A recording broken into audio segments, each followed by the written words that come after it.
This is a video about the love phase, the phase between waking up and enlightenment on the spiritual journey. Hello, this is Chris speaking. Wake up. Thank you for liking and subscribing and hitting the bell button. And today I want to talk about a phase between waking up and enlightenment that almost no one talks about. And I like to talk on this channel about things that almost no one talks about, that is kind of being left out.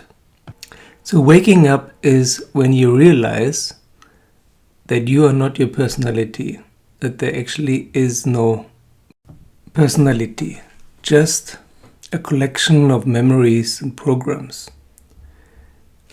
There's actually no one home. This realization makes you wake up, go through the so-called gateless gate. And after that, usually there is a second dark night of the soul. Before waking up, there's usually one in the searching, seeking process, and then after waking up, there's a second one, because there's no meaning anymore. You have to find a new meaning to do anything, otherwise, why should you do anything? You've realized that the world is empty and meaningless, and the only one who assigns meaning to anything is you. And you realize that although you're not identified with your personality anymore, you still have one. The next thing that usually happens once you let go of all this resistance and demotivation and so on is that you're being flooded with love, unconditional love. After this negative feeling, uncomfortable feeling of the dark night of the soul, where you have solved most of your internal and past issues, then suddenly you're free to receive the love bombing of the universe. Suddenly it changes from everything being horrible and wrong into everything as being beautiful and beyond description. Just wonderful, awful. And this is called the love phase, and most people think that this is enlightenment, and it is not. This is a stage between waking up and enlightenment, but it's as much as a jump.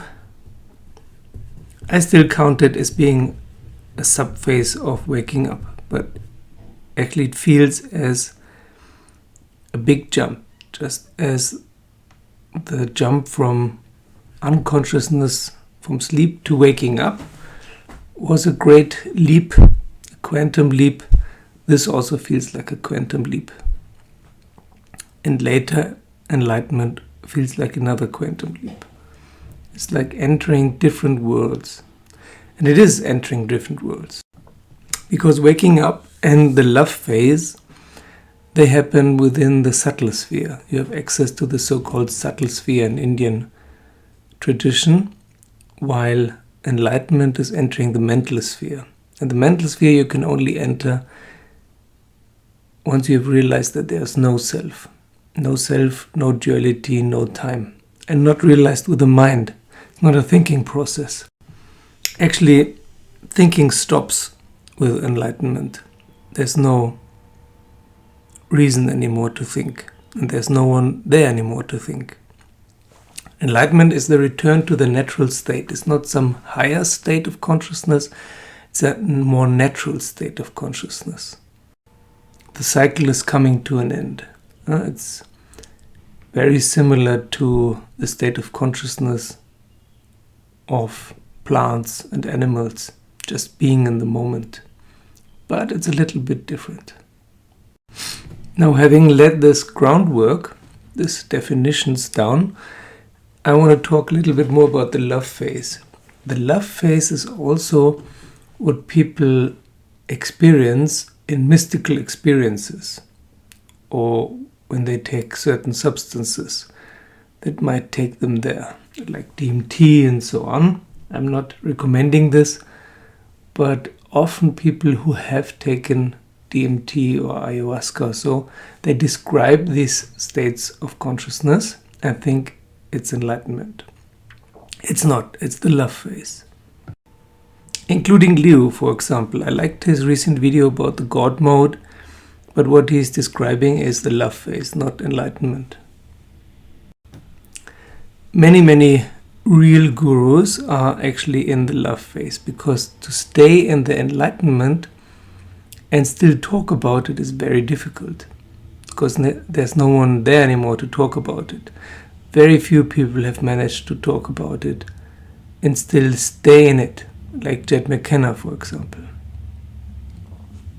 or UG, or Sri Aurobindo, or Meher Baba, but not many.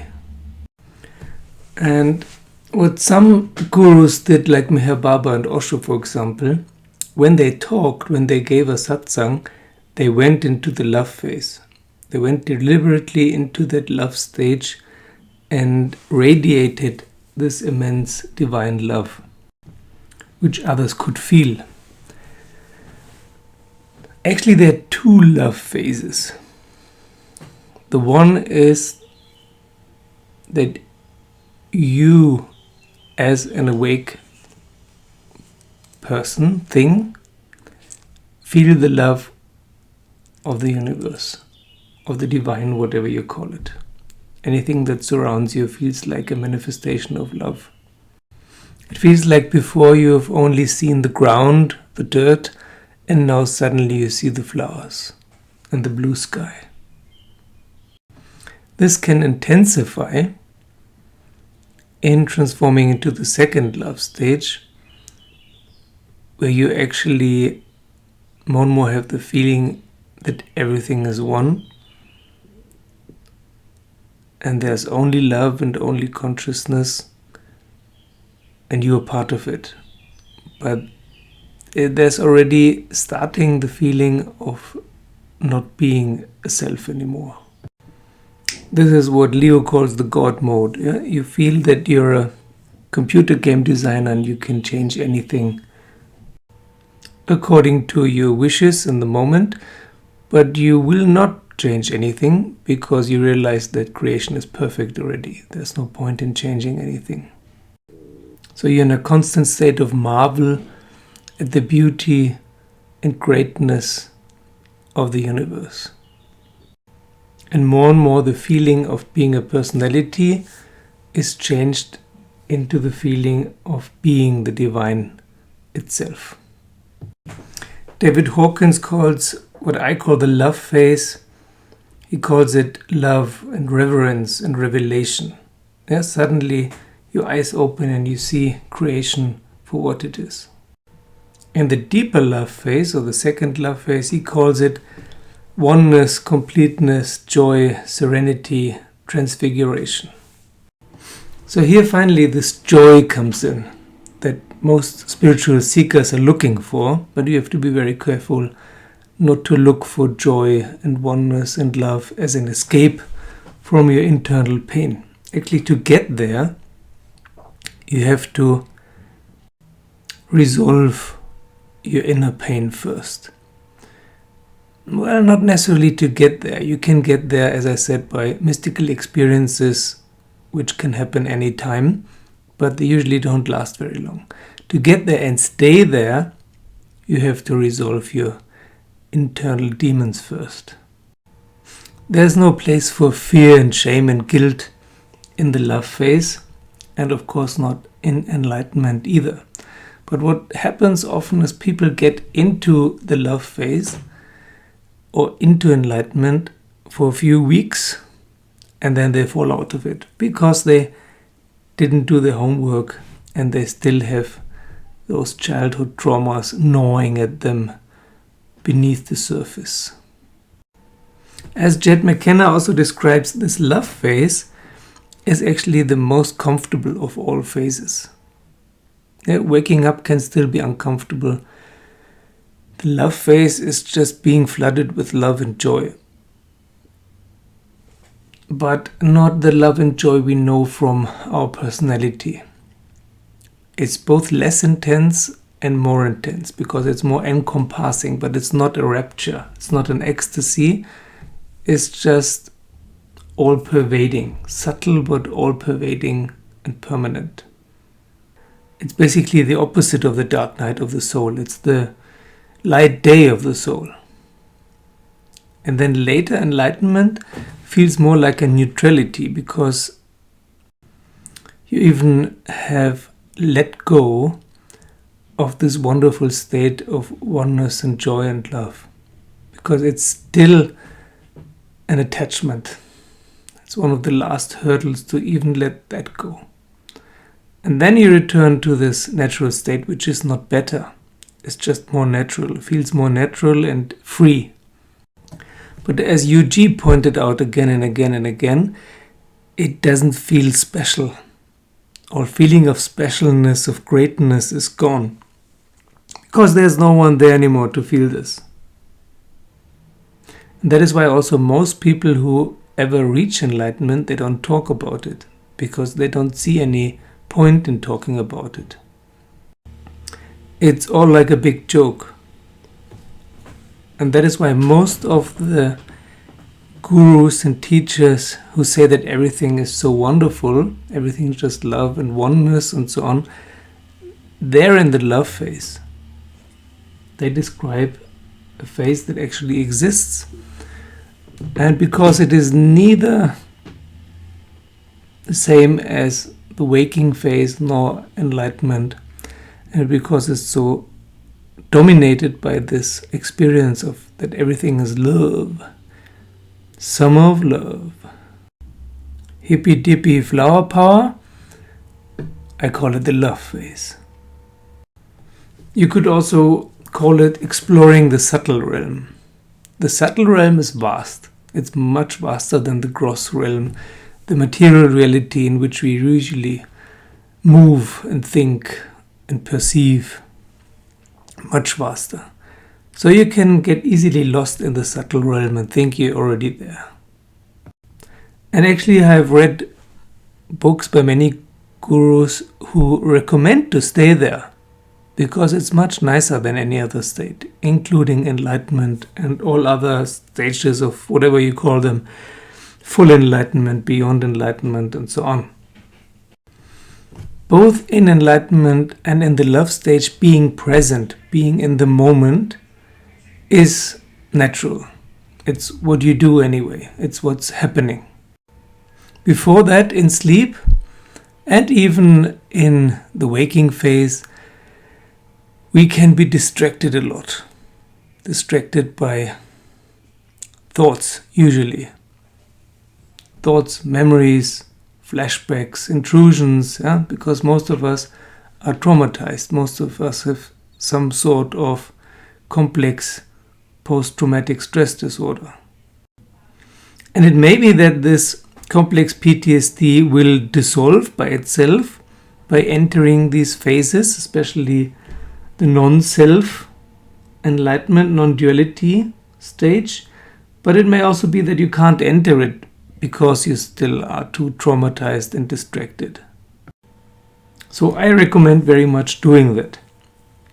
Because also what you probably want to avoid is getting to the love phase or getting to enlightenment and then falling out of it again after a few weeks or months. That's very uncomfortable because you have tasted freedom already, you've tasted bliss already, and then it's gone. Speak from experience here, it's not nice. So the probability that these comfortable natural stages like the love phase and enlightenment, no self and so on, will remain, will abide, is much higher if you resolve your issues first. All your fears and anger and shame and guilt. And again, the probability that there is still any of those somewhere in the basement of your mind is very high in this kind of society most people live in today. That is why the next few videos will be mostly about psychological stuff, which might help you lose your fear of looking into these things. Right now there's a course running, a training which I called Crazy Bitches from Heaven. But it's actually about staying present, being in the present, staying present, feeling your emotions, feeling your body, and not running away from it, not dissociating. Dissociating is what you did as a child, and now it's time to associate again. To reintegrate, and then any state that you will experience later will be more stable. You probably know this, there are some things still that trigger you. And these triggers are all connected to childhood memories. So once you look at them and they're not as horrible and unbearable as they look like on first glance, once you look at them and accept them and really, really talk to them, so to say, these parts of your personality, wonderful things can happen. All these weights and worries and resentments and self-doubts can actually fall away. And it's much easier to let go of a complete self than of a scattered and shattered self. The main sensation of the love phase is that all is well. All is well, all is perfect. Even trash on the floor feels perfect. Everything is as it should be. Creation and the divine and Maya, they don't seem as enemies anymore. And other people also, they don't appear as enemies anymore or as dangerous. Everything is perfect and enjoyable in its divine perfection. Actually, it's so great and so perfect that our mind cannot but interpret this as the proof that there is such a thing as gods or God. It feels absolutely superhuman. There must be some being that holds all this together, that is steering all this or leading all this or dreaming all this. But of course, that is again an anthropomorphization by our minds, because it's beyond imagination, so we try to put it on a level that our minds can still grasp. So there's not an identification anymore with the self, but with the divine, or with the universe, or whatever you want to call it. Which is still an identification, but a very comfortable one. Thank you for watching and subscribing and hitting the bell button. Thank you for joining me on Facebook or Patreon. Thank you very much to all my Patreons. That means a lot. And see you soon.